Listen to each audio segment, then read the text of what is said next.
Hi guys, in today's video I've got Patrick back on, and last time we talked to him he was having all kinds of difficulties getting married, and we could kind of relate on some of those things, and we're going to get his story about 4 months later, how he finally was able to get married, and even more information. Stick around.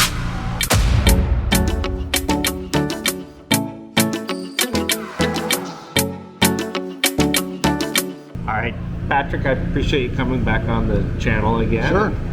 I know you originally came out here in what month? I came out October 28th. October 28th. And when you came out October 28th, you were thinking you would be married in a couple weeks or so? Or what I thought even a week. We had, as far as I knew, we had all of our paperwork together. Okay. Yeah, and that's the reason I showed up on October 28th, because there was going to be a different way to get a certain document that would change on November 1st. So I got here 2 days early, paid extra money to get that document. And that was the legal capacity to get married. All right, so the problem was during the pandemic, they came out with this legal capacity to get married. That way you didn't have to go to the consulate or the embassy. You could just go to an attorney, swear, I haven't been married, and they would sign off on it, notarize it, and you're good to go. But you came in right before they were about to change it. Sure. And November 1st, you got the legal capacity to get married. I got it on October 30th, and the law changed November 1st. So when I got it, it said it's good until December 31st of 2024. Okay. But in the Philippines, because now they required a different way to get it, they canceled all of that. It was no longer good. So I got it on the 30th, and it expired in 36 hours. Wow. And I didn't have time to carry through any of the other, because it was a 2-day holiday, nothing was open, I couldn't get married. So it immediately expired. But I didn't know that, that's the key. I had no idea it was expired. So you now, and as of November 1st, you have to go to consulate or the embassy to get a document saying you're not married. Right, that's what I thought, yes. Right. Sure. And so you ended up having to make an appointment to... We made an appointment with the Cebu Consulate, because we're in Dumaguete, and that's a nice little ferry ride over. But of course, to make sure all your ducks are in a row, you have to schedule it. And when you schedule it, you're probably going to spend the night in a hotel. You're going to get the ferry ride there. I don't like ferries, so we flew back. You've got the meals there and back. I think it cost me about 28,000 pesos for this document. Right. Yeah. Exactly. Unless you're living in Cebu, it's not that cheap. Right. And you said it was just a basic document. It looked like it was kind of handwritten out, and the consulate seal is really the main thing that they want. That's what they want these days. In fact, they don't call it a legal capacity to marry, and our understanding at the time, and talking to other people who have done this, was we need to bring our own drawn up legal capacity to marry from an attorney and have it notarized by them, and then bring it to the consulate. So we spent the money and the time to hire a lawyer in Dumaguete to draw up this form, get all the official, bells and whistles. Yeah. And so we brought that to the consulate, and he didn't even want to stamp it. He goes, here's what we stamp, our own form. And so I stopped and I said, no, look, this is what they're insisting on. This is what I need. He goes, I'll call the Manila embassy, because this is all we're issuing. So he got a hold of the Manila embassy, and they said, that's all we're doing. Don't stamp anything else. And I'm like, are you kidding? What if they don't accept it? And anyways, to make a long story short, you don't need to buy a legal capacity to marry, but you do have to go to the Cebu consulate, and you have to get this form saying you are legally capable of marrying. And here's something for the viewers, for you guys who are planning on doing this. And it's by appointment only, is it? Yeah, you have to set an appointment online to get into the consulate. And then, it's a U.S. consulate, so there's security. You have to turn in your phone, your passport, all that kind of stuff. Go in naked, basically. Right. And then when you're there, you have to have exact change for what your bill's going to be. So I wanted one copy of the form they have, and it's exactly 2,900 pesos. If you don't have the 2,900 pesos, they said they can't accept any kind of change. Like if I turned in 3,000 and said just keep the extra money, they said they can't do that. So if you don't have the exact pesos, you're out of luck. Wow. And you get one appointment time. And luckily the guy behind you had, or the guy in line had change for you. Yeah, there were 6 Americans sitting in this room, and I turned around and I pleaded with this guy, does anybody have change? And one guy had the foresight to go to the bank, and man, his wallet was loaded. He's like, I can help you out. And so, thank God. My head would have exploded after everything else I'd been through. Okay, so you did this in what month? This was what month? Now let me think. We got married January 24th, so we just got married 3 weeks ago. Okay. So congratulations, by the way. yeah, thank you. Yeah, you too. You're pretty much a honeymoon newlywed guy. It must have been right around the very beginning of January. I forget exactly what date it was. Oh yeah, it was January 8th, I think, that we went. Yeah. Yeah.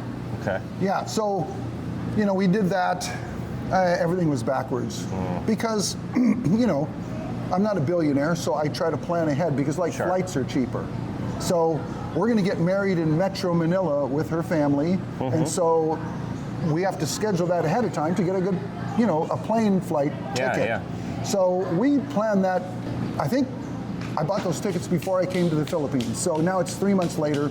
We have the wedding coming up.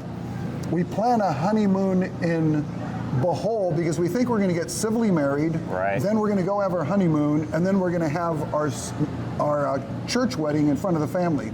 It turns out that we go to our honeymoon in Alona Beach, Panglao, Bohol, and it's a dry honeymoon. We're not married. We're Christians.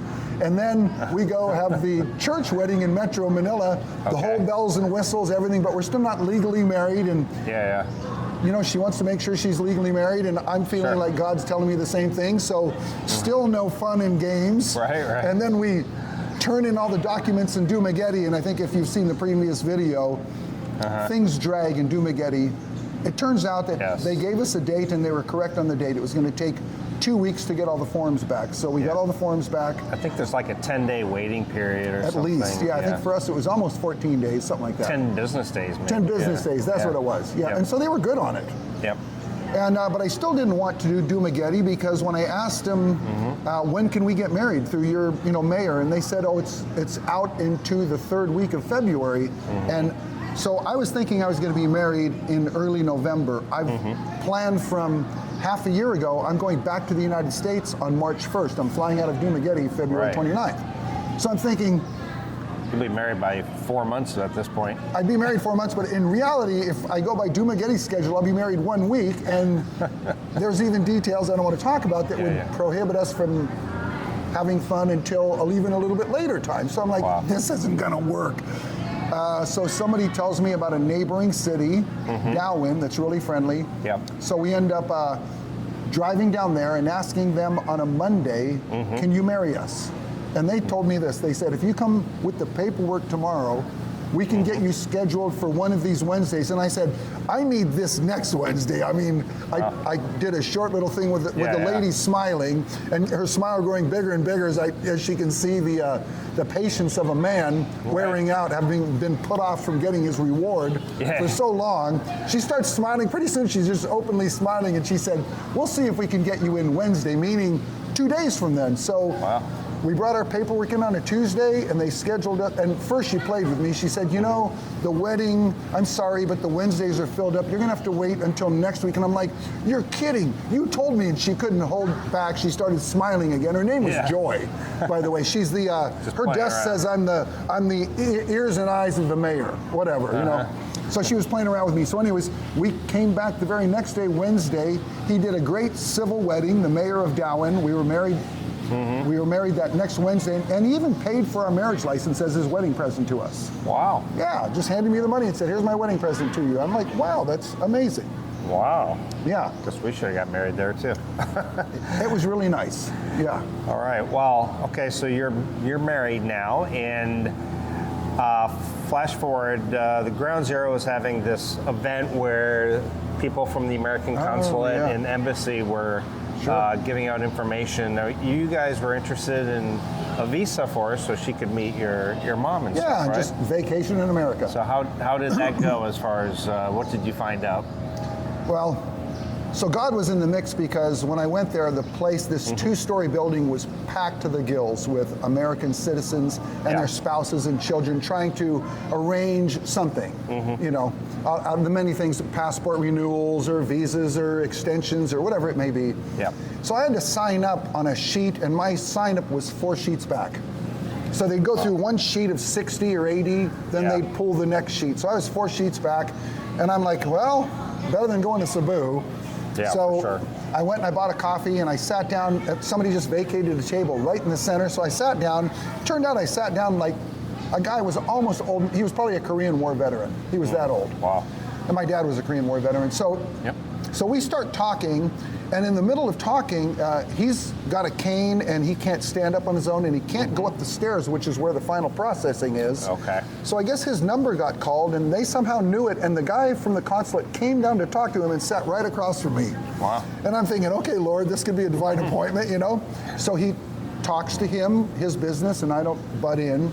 And then when he's done, I just say, sir, could I ask you a quick question about visa? And he goes, sure. And he just gives me all of his attention, and all of a sudden I've cut in front of 4 sheets of people, because that's all I went for was a question. So that's the good news. Now here's the bad news, and it's kind of maddening for a US citizen. So it took me a long time. I've known this girl for 4 years. We finally got married. My mom's 94. She's actually in the hospital right now. She could be dying. It's really not good. I want to, you know, if I can, while my mom's alive, introduce her to my wife. So I just say, I was thinking about trying to get a visa for my wife. We just got married, so her name's not even changed yet, and it's not in the Philippine Statistical Authority, but what would be our first steps? And he kind of goes, well, are you planning on living there? And I said, no, we just wanted to visit. And he goes, then I probably don't have good news for you. She can't get a marriage visa. Right. And I'm like, well, why not? And he goes, we'll only give marriage visas if she plans on staying and living in the United States. If she doesn't, then we're not going to give her that residency, that green card, those kinds of things. She's got to live there a certain amount of time before she's even allowed to like move out again. Yeah. And which, you know, for anybody who knows what's going on in America right now, where you can just walk across the border and get free benefits, it's maddening to try to do things the legal way. So then I say, well, what's my other option? And he goes, it would be a B1B tourist visa. Right. And that would allow her to come into the country, see things, and then leave. But he goes, but there's a catch to that. And I said, well, what's that catch? And he goes, if you say that you guys are planning on living in the Philippines and you just want to come visit America and let her meet your friends and your family, then you have to show some compelling evidence that you're going to be permanently residing in the Philippines. You yourself, not Me, her. myself, yes. And I don't have that. I mean, I've just come here for 4 months. I don't have a bank account set up yet because it's kind of difficult to do that as a new person in the Philippines. You have to be here, I think, 6 months before bank managers will even consider allowing you to open an account. So you know, right now it kind of looks like the doors are shut, and that's frustrating. Yeah, you know? it is. Where it seems like anybody can come into our country except those that are married and trying to do it the legal way. Doesn't make a lot of sense. I know it's frustrating. Well, it was good catching up, and I think we got some good information for people out there on the marriage process and also the visas. So. Yeah, do your homework, guys. Yeah, right. Absolutely. And then even doing your homework, be ready for. Always. You just never know. What they do in one barangay or one mayor's office, they may do differently in a different way. Exactly. You just never know. Yeah. And it depends on the government person if they feel inclined to help you or if they don't like your look or. The Dumagetti office. Yeah. Yeah. Absolutely. All right. Well, thank you, Patrick. All right. Okay. Take care, buddy. All right. God bless you guys.